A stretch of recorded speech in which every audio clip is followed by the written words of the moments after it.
The first question is, so where did you spend childhood and early adulthood? Any sort of really tangible stories or memories that you have from that time period? Oh my goodness. So many memories from my early childhood. I I have lived my whole life in San Francisco, other than about 6 years in New York City. So I many of my memories are actually right in the neighborhood I still live in. And one thing I love about that is I kind of get this opportunity to retrace the psychogeography of where I live, right? So I was walking on the street with my mom when I was 8, and now I'm walking on the street with a new friend. And just that feeling of continuity and connection to place. I was really engaged and involved in the punk scene when I was younger here in the Bay Area. And it was such a beautiful time to be involved. The community was so rich and vibrant. It was really, intent on activism. And there was a lot of emphasis on inclusion and diversity. And it wasn't being enforced. That's just who naturally came to these spaces where there was so much care and so much fun. So I came up in the era of Riot Girls and bands like, of course, Bikini Kill and Pansy Division, and really putting forth a new way of being in the world. And I just feel really lucky. I was a kid who was really sensitive and empathic to the world and the suffering of the world, and for there to be a community where other folks cared about that and maybe didn't understand why we lived in a world that didn't reflect the qualities of justice and peace and care that seemed so obvious. And I like that childlike understanding of the world not being in the place it should be. So, yeah, some of my early memories in the city were definitely influenced by my teenage life and involvement in the music and art scene. And then earlier, I was just such a nature nerd, and that has definitely come back into my life. San Francisco is such a special city. You can really feel, embraced by the natural world here. And I spent so much of my young adulthood finding little corners in parks, making friends with trees, and just really felt so fortunate and lucky to feel that connection and now keep it ongoing. And some of my meditation practices now, I've been really experimenting with bringing the natural world into practice as it's done for thousands of years through the Bon tradition in Tibetan Buddhism. Yeah, nature is such a great partner and has a lot of reminders for us around being and moving in trust in this reality, Mm. and and also a lot of healing in that space. I think for me, it reminds me so much of the richness of quiet and just enjoying the sun, enjoying the air, enjoying the colors and the inspiration in nature. Yeah, it's a big meditative practice for me. So I was gonna ask you if it, and you said it already, if it sort of contributed to your meditation practice or some of your other spiritual leanings and things like that. So okay. Well, I mean, yeah, I feel like Northern California is great for that. I mean, we have some in SoCal too, but there's a different energy and a different intention around, I think, just how you move through life when you get to the Bay. That's not Yeah. here. Um, and how would you say that you mentioned early on for you, it was clear around your empathic connectivities and abilities. How do you feel that that is informed, like who you are and what you choose to Mm. teach now? Yeah. That's a great question. It's been a long, slow process to both recognize, embrace, and find a supportive holding container for being a pretty sensitive, empathic person. Mm, I think, like most of us, we find these resonances of how we relate to the world through early childhood experience.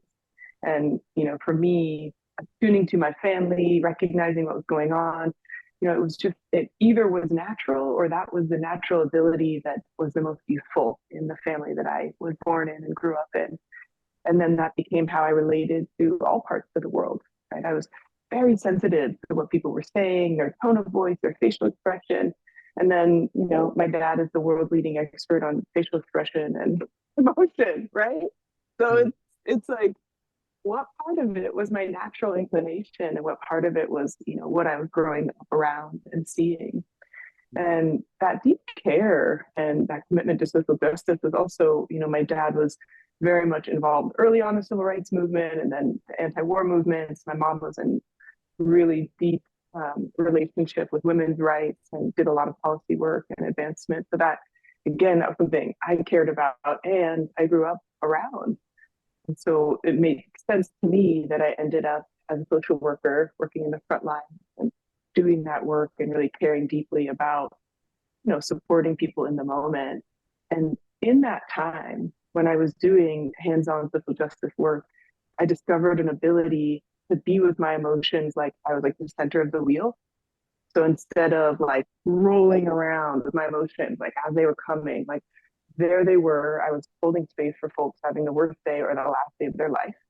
And I couldn't be, moved by I had to be the center. I had to be calm, present, and it was unbelievable education. And this was starting right alongside my understanding and education in Dharma. So I had this kind of embodied, inactive way to be compassionate with my emotions that I was learning just through professionally needing to and showing up. And then I was learning how to be a bodhisattva or how to be a warrior of compassion from the Buddha side. And I was like, oh my God, thank God there's teaching for this because it's hard to hold. Right? Like I found some ability to do it and it was so depleting, right? Without a practice, it was very hard to be that center, hold space, and then not leave and kind of, feel drained and depleted and fall apart. Well, I really feel fortunate that both of those came into my life, and my time working, especially in the emergency room, was probably the best education I ever got on impermanence, on meaning, on purpose. It's so beautiful and to really recognize the preciousness of human life. Mm. Wow, that is a really a really rich experience. And there's something to what you said, I think, around being this grounded energy and this very centering energy when emotions can be very tumultuous or swirly in those moments, especially if the death is sudden or the shift Mm, in the movement in that direction is sudden. And so, yeah, to just be that sort of place where people can feel the grounding, and also and that can invite them into a deeper release for themselves in the moment, right? And they can mm. say more, they can feel more, they can express more. Yeah, no, that is, well, yeah, front lines indeed. um, and what would you say is your focus for spiritual growth right now? Where are you finding Mm. spiritual expansion? Goodness gracious, what a good question. Uh, I always, I feel very humble as a teacher. I've had unbelievable teachers, and I know what it takes to be uh, on your way to, attainment or enlightenment and the dedication it takes and the years of scholarly practice. And I feel I'm offering my very best. I don't think I can really be at the level of so many of the teachers I've known whose whole life was, you know, imbued with that, right? Like decades of it. But I do feel that what I've uniquely been able to kind of channel is living with the practice in the world. Like I have a job, I got bills to pay, I have all these relationships, all the richness of like bringing that practice into everyday life. And that's also what my students have and what my students need. And so whenever I'm looking at like the kind of edge of my own spiritual growth, it is what I like to bring into my classes and students. And last night, something that really hit me in my practices over this weekend with the full moon, kind of a more dedicated set of practice. I really saw that identifying with self criticism and deficiency is an addiction. Mm, And that when I am caught up in that, I'm unavailable to the world, to others, to the beauty, to the suffering. And though I'm aware and have been aware for a long time on my spiritual path that I don't want to get caught up in these old stories of deficiency and not enough, there was something about seeing the compulsive, non consensual, like I'm just dragged in. And then to recognize how much of a ripoff it is for my life, it mm, just really hit me. And so that is where I am this week and mm, what I'm sharing and leaning into. And again, it's not as though I'm unaware previously that identifying with criticism is harmful and delusion at its very core. But it mm, feels very rich right now to see that soberly and clearly. So it's like there's the one side of feeling the care and compassion for the young me that believed that and now has extended that to my adulthood. But then there's also the kind of fierce side of like, gotta go, mm, not service. So, but you have to, I've been really leaning into teachings from Chogyam Trungpa, a very flawed vessel, but a very impressive teacher in terms of how to be with our fears and just the raw nakedness of being with our fear. And I think most of us would do just about anything to feel that. And meditation is such a great way for us to find comfort in fear and to be mm. naked, present, and not afraid of fear. Like that's such a funny way that we end up in relationship with fear is trying to avoid it. Creates so many more problems, creates so much agitation, or just meet it. So that's where I am. Do you have specific practices when you talk about releasing, so recognizing and releasing the addiction to the criticism? Are you stopping to pause in the moment? Are you using affirmation or some other practices in those moments? Yeah, really good question. I think, you know, every single tool in general, especially when I think about practices for emotion, there's practices we can do in the moment and there's practices we can do reflectively. So in the moment, you're just kind of triaging, and that might be the like Mm, hands on heart and belly. Maybe you're able to like take a walk. Maybe there's, something that makes you feel comforted, even like you can look at in your room or a piece of jewelry where you're just able to recenter. At that moment, there could be a reappraisal, like, it's okay, I love you, like, I'm here. And then reflectively, I think it's really important for me and for anyone interested to look at what is this fear? What am I not wanting to experience? What, really getting a clear sense of the message it's trying to share, not push it away. It's really hard to not feel frustration and avoidance towards these difficult aspects of our mind that manifest as fear or anger or sadness. Um, yeah, and then I think the practice of the handshake with emotion, practice I learned from Sokni Rinpoche of learning to be with the self experience of emotion as a feeling wave that comes and goes. So instead of, you know, getting caught up in the story, can I, in the moment, learn how to be with the sensations of this emotion? And for him, the big part, and this is another part of especially being with self criticism, is being with the ability to cultivate love. Yeah, thanks, Bob. The ability to cultivate our real deep sense that we are already what we're looking for. We are the love that we are seeking from another. We are the love we're afraid will get pulled away from us. So, in addition to the kind of pulling out these difficult aspects of our fearful experience, planting those seeds of like already good, already whole, already enough. mm, mm. Wow, very rich, a very rich practice. I'm always intrigued at the juxtaposition of the simplicity in the words and how we can describe a practice and the full capacity it asks us for to actually put it into, action in a moment. Um, yeah, it's always an intricate thing. Speaking about that and in moving through the feeling of emotions inspired another question for me. What is a joy or a bliss practice that you like to dive into?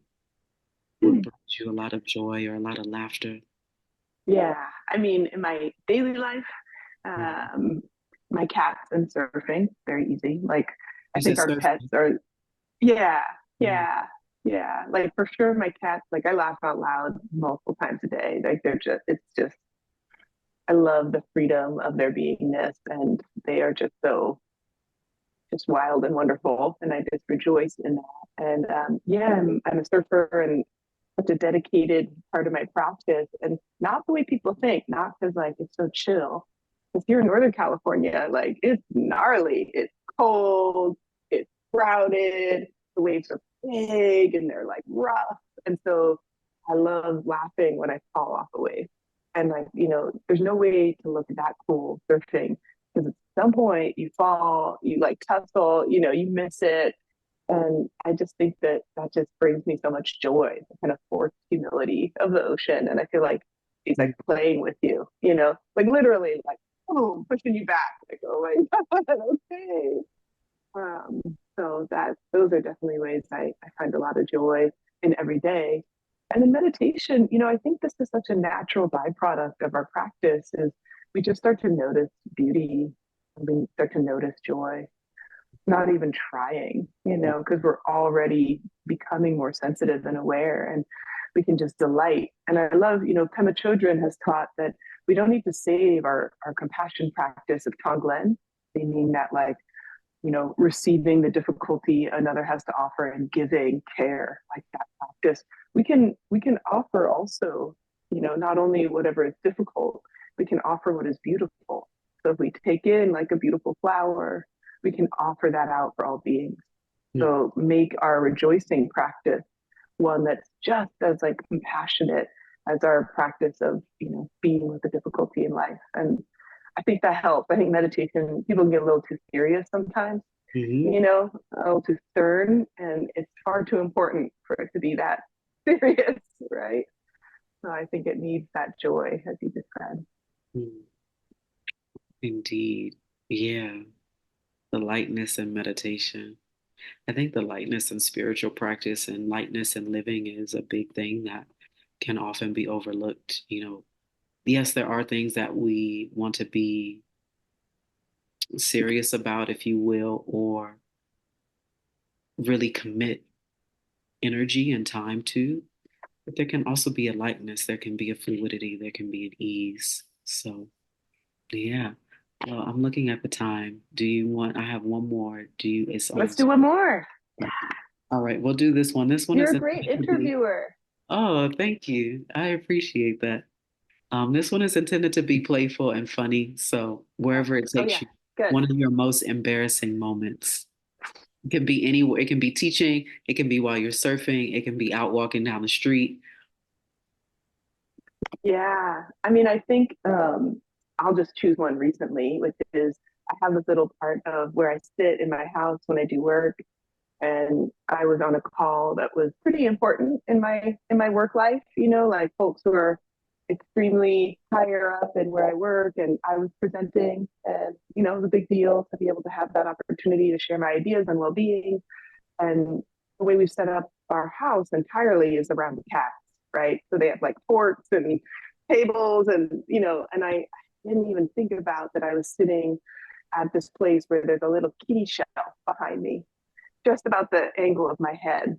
And right when I start talking, my cat, who'd just been laying there, starts like playing with my hair and like swatting me and like nuzzling my face. And I think I turned bright red because like anything I did, like there's nothing I can do, at that like, and just like, and he's a very ridiculous, wonderful kitty, and just like rolls his whole belly open and nuzzles, and it has no idea that I'm doing something important, that it matters to me. And yeah, I was extremely embarrassed. Luckily, there's like a lot of goodwill towards cats, and there was, people laughing. And at some point, I had to make the decision to just turn around and like kind of push him out of the way, which made people laugh even harder. So my embarrassment was the cause of great joy. So that was the benefit of it. But I definitely do not take calls from that seat anymore. Oh man. Oh, cats. They're such a good Yeah. time. And they're so mischievous. And Mhm. when they decide to play and get into the things, they will get into it. Oh man. Oh, you have such a pretty coat, friend. Yes, indeed. Well, Eve, thank you so much